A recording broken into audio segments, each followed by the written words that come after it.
परवेज खटक साहब की दोबारा हजारा एबटाबाद में बड़ी बेहतरीन एंट्री हुई। ठीक एक महीने बाद इंशाल्लाह ताला कॉलेज ग्राउंड में खान खटक साहब का जलसा कराऊंगा।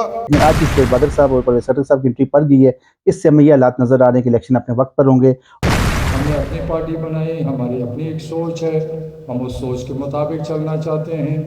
बिस्मिल्लाहिर्रहमानिर्रहीम, अस्सलाम वालेकुम। ताहिर महमूद आपकी खिदमत में हाजिर है और मैं एक लम्हा भी ज़ाया नहीं करूंगा क्योंकि आपको नज़र आ रहे हैं मेरे बिल्कुल साथ हमारे तो भाई हैं, लेकिन आप व्यूअर्स के लिए very senior most journalist correspondent ARY Parvez Khattak साहब की दोबारा हजारा एबटाबाद में बड़ी बेहतरीन एंट्री हुई, उस मौजूद पे बात करेंगे। अस्सलाम वालेकुम जी। वालेकुम अस्सलाम ताज भाई, बहुत मेहरबानी आपकी, आपने बुलाया अपने प्रोग्राम में। खैरियत से आप ठीक हैं? बिल्कुल ठीक है। अच्छा इशफाक भाई, बड़ी डेफिनेट सी बात है, सरदार शेर बहादुर साहब की अगर जर्नी देखें, लेकिन उस जर्नी के अंदर मैंने अपने बहुत से प्रोग्राम्स में सरदार शेर बहादुर साहब को एक विजनरी, एजुकेटेड और एक लड़ने वाला, एक ऐसी शख्सियत पाई है कि जो कम से कम इतनी करेज रखता है कि एडमिनिस्ट्रेशन से बात कर सकता है, लोगों के सामने बात कर सकता है। लेकिन हमेशा में उनके जितने अदवार हमारे सामने आए, हमने देखा कि उनको उस तरह की सपोर्ट नहीं मिली, पब्लिकली नहीं मिली, बाकी जो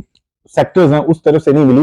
लेकिन आज एक दफा फिर परवेज खटक साहब और पाकिस्तान तहरीक इंसाफ पार्लियामेंटेरियन जो है उसमें बड़ा उनको लीड कर रहे हैं, चेयरमैन है। तो आज सरदार शेर बहादुर साहब की उसमें शमूलियत को कैसे देखते हैं? देखें जी, जिस टाइम पे परवेज खटक साहब एबटाबाद पहुंचे हैं, मेरे ख्याल से उसी दिन ही पाकिस्तान जो इलेक्शन कमीशन की जानिब से शेड्यूल का भी अनाउंस कर दिया गया इलेक्शन का। तो आप ये समझ लें कि आज जो बाकायदा कैंपेन थी इनकी इलेक्शन की, वो भी एबटाबाद से स्टार्ट हो चुकी है। सरदार शेर बहादुर साहब को काफ़ी लोगों को कम पता है, वो सऊदी अरब में रहे। मेरे वालिद साहब के साथ भी उन्होंने काफ़ी वहाँ पे जॉब की थी। उनमें वो पाकिस्तान पीपल्स पार्टी के सदर भी रहे हैं, ओवरसीज़ पाकिस्तानी की उन्होंने अच्छी नुमाइंदगी भी की है। उसके बाद वो ज़िली सदर रहे पाकिस्तान तहरीक इंसाफ के, और इमरान खान के दरीना साथियों में से एक थे वो। लेकिन फिर जैसे ही आपको पता होगा जो गुज़श्ता इलेक्शन हुआ था उसमें दूरियां आ गई थी, उसके बाद वो बिल्कुल साइड पे आ गए थे। उसके बावजूद वो उस ज़िला नाज़िम बने हैं एबटाबाद के, ठीक है। इसके साथ वो नाज़िम रहे हैं क्याल के, एक बड़ा अपसेट किया था मुश्ताक अली साहब ने। बिल्कुल। तो अगर देखा जाए तो सियासी उनकी जो बैक है काफ़ी मजबूत है। और अभी जो परवेज खटक साहब की एंट्री पड़ी है, महमूद खान साहब की पड़ी है, इससे ये लग रहा है कि आने वाले वक्त में जो उनकी गेम है मज़ीद मजबूत होगी। देखिए, ये भी इलेक्शन आ रहा है, इस टाइम पे जो मुल्क के हालात हैं वो पहले तो नज़र ही नहीं आता इलेक्शन की तरफ जाएंगे। लेकिन आज जो शेर बहादुर साहब और परवेज खटक साहब की एंट्री पड़ गई है, इससे हमें ये हालात नज़र आ रहे हैं कि इलेक्शन अपने वक्त पर होंगे और सरदार शेर बहादुर साहब को एक अच्छा इमेज नज़र आएगा उनका। ठीक है, मतलब मैंने तो ओवरऑल उनके अदवार की बात की और आज शमूलियत की आप बात कर रहे हैं। अच्छा, इसमें थोड़ा सा मैं आपका ओपिनियन जानना चाहूंगा, आपके एनालिसिस जानना चाहूंगा कि इनके बरक्स जो पाकिस्तान मुस्लिम लीग नून भी इस वक्त बड़ी कुव्वत के साथ हजारा के अंदर काम कर रही है और अपने जो उनके वर्कर्स हैं, उनके जो लोग हैं, कारकुनान हैं, उनको इकट्ठा करने की कोशिश कर रही है। तो ये वर्सेस ये जंग कैसी होगी? देखिए, एक चीज़ आपको देखनी पड़ेगी, पाकिस्तान मुस्लिम लीग नून के जो हैवी वेट हैं सरदार मेहताब अहमद खान, वो अभी तक पार्टी से नाराज़ हैं। आपने देखा होगा कि मियाँ साहब की जो लाहौर में एंट्री पड़ी है उसमें आपको मेहताब साहब नज़र नहीं आए। तो उससे आपको ये लग रहा है कि अभी जब तक उनकी नाराज़गी दूर नहीं होती तो उस टाइम तक थोड़ा सा डाउन रहेगा नून लहज़रवाल। दूसरी बात है कि ऑलरेडी PTI भी एक्टिव है अपनी जगह पे, वो भी काम कर रही है। लेकिन परवेज खटक साहब ऐसे हैं कि उन्होंने एबटाबाद के लिए बड़े प्रोजेक्ट्स भी दिए थे। जब वो CM थे, उन्होंने एबटाबाद में प्रोजेक्ट्स किए हैं, वो लॉन्च हुए जाके, उससे उनको अच्छी निगाह से देखा जा रहा है। तब के जो सरदार शेर बहादुर साहब है, ये सोशल आदमी है और इनकी जो एंट्री एक पढ़े लिखे आदमी है, सियासतदान है। दूसरी बात है उनकी एक अच्छी इमेज है। अगर आपको हम कहेंगे एस्टेब्लिशमेंट की गुड बुक्स में, उससे भी हम इनकार नहीं कर सकते क्योंकि गुड बुक्स में पढ़े लिखा हुआ आदमी है। और जो आज उन्होंने बिल्कुल आप ये समझ मुख्तसर वक्त में इतना अच्छा प्रोग्राम करके चले गए। देखिए, ये अभी कंपेन नहीं थी उस तरह, बिल्कुल। आज उन्होंने जलसे का ऐलान कर दिया है, उन्होंने कर दिया है। और मैं आपको लिख के दूं, उनको अपना जलसा कामयाब करेंगे।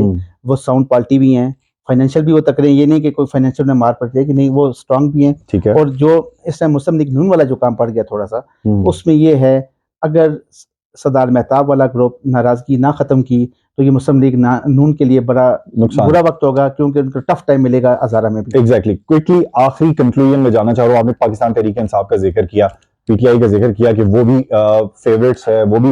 लेकिन मेरी प्रेडिक्शन है, मैं पिछले 2-3 प्रोग्राम में ये प्रेडिक्ट कर चुका हूँ कि मुझे नहीं लगता कि पाकिस्तान तहरीक इंसाफ आने वाले इलेक्शन में बतौर जमात पार्टिसिपेट कर सके जो हालात नजर आ रहे हैं? आपको क्या लगता है? देखिए सर, अभी तो साइफर का भी जो फैसला आना है, साइफर के बाद आपको हालात जाएंगे पीटीआई जाति के दर है। अगर माइनस इमरान खान फार्मूला होता है तो उसके बाद क्या अक्स बनता है वो आपको नजर आएगा। लेकिन एक चीज़ आपको बताना चाहूँगा कि एबटाबाद की जो सियासत की आपने बात की, देखिए इस टाइम पे एबटाबाद में दो बड़े ग्रुप हैं। एक खान ग्रुप है जिसको अमानुल्लाह खान जदून साहब जमा कहते हैं, और जो दूसरा सद्दार मेहताब वाला। अब ये दो स्ट्रांग पार्टीज हैं। अगर अमानुल्लाह खान साहब के घर से कोई आ गया तो फिर ये समझ लें कि ये वन साइडेड इलेक्शन होगा। ओके, ठीक है। अच्छा। अगर उनसे वो अभी साइड करते नहीं इलेक्शन लड़ते तो फिर आप ये समझ लें कि नून के अगर सद्दार मेहताब की नाराजगी मियाँ साहब से दूर हो जाती है और पार्टी वाले जो मफाद है वो ठीक हो जाते हैं, उसके बाद आप ये समझ लें कि आने वाले वक्त में पाकिस्तान मुस्लिम लीग नून का अच्छा मुकाबला होने जाएगा। लेकिन अभी सरदार शेर बहादुर साहब एबटाबाद के हल्के से आते हैं, गलियात के हल्के से आते हैं, ये देखना कबल वक्त होगा। जहाँ से भी आएंगे, जो दूसरे अगर वो जीत ना भी सके, वो अगले कोई जो उसकी कैंपेन है वो मुतासर करेंगे लाज़मी। Thank you so much Ishfaq भाई, टू द पॉइंट, शॉर्ट और परफेक्ट एनालिसिस। और ये शॉर्ट टाइम में आप तक इसलिए हम पहुंचा रहे हैं ये वीडियो कि आपको अप टू डेट रखा जाए। और सरदार शेर बहादुर साहब का आज की शमूलियत का प्रोग्राम जो था वो जलसा, उसको कॉल दी जा रही थी जलसे की, लेकिन एज सच उनके जो चाहने वाले थे, जो मोहब्बत करने वाले थे, आज उनके साथ मौजूद थे और एक बड़े जलसे का उन्होंने ऐलान भी कर दिया है। लेकिन ये सियासी जो इलेक्शन की तरफ जो कैंपेन्स हैं वो बाकायदा तौर पे उनका आगाज हो चुका है। अब पाकिस्तान मुस्लिम लीग नून, जिसको गढ़ कहा जाता है हजारे के अंदर, लेकिन वो गढ़ उस वक्त साबित होगा जब ये जो दूरियां हैं, ये जो नफरतें हैं, ये अगर खत्म हो जाती हैं। लेकिन इसमें पाकिस्तान मुस्लिम लीग नून के जो लीडर हैं, कैप्टन ऑफ द शिप है नवाज शरीफ साहब को बड़ा इंपॉर्टेंट रोल प्ले करना होगा अगर हजारा पाकिस्तान मुस्लिम लीग नून को चाहिए। अपना ख्याल रखिएगा। अल्लाह हाफिज।